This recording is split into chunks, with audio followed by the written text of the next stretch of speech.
Ikomplu joħorġu aktar dettalji dwar l-istorja ta' allegat ħasil ta' flus fil-Venezuela bl-involviment ta' kumpanija Maltija li minna allegatament għaddew miljuni ta' euro.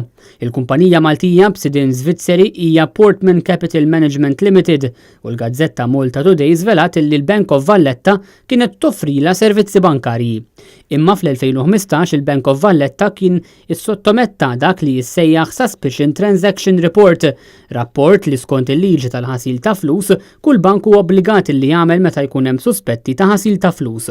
Skont il-Malta Today, il-Bank of Valletta waqfu joffru s-servizzi tagħhom lil Portman Capital Management Limited dak iż-żmien meta sar is-Suspicious Transaction Report mal-FIAU.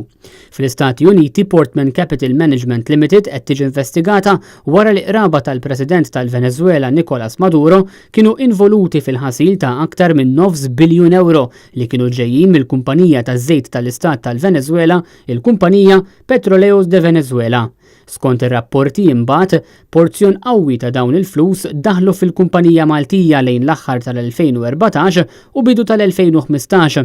Skont l-investigazzjoni fl-Istati Uniti, il-ħasil tal-flus seħħ meta dawn il-flus reġgħu ħarġu fil-forma ta' strumenti finanzjarji bħal bonds u investment funds.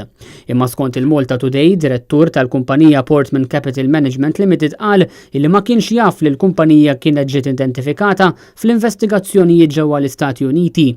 Sa dan it-tant jidher li l-Bank Awstrijak Sparkasse bbażat f'Taslima wkoll spiċċa fil-lenti tal-MFSA u l-FIAU wara li rriżulta li dan kien il-bank li Portman Capital Management Limited bdiet tuża wara li l-Bank of Valletta waqaf milli jipprovdila s-servizzi bankarji.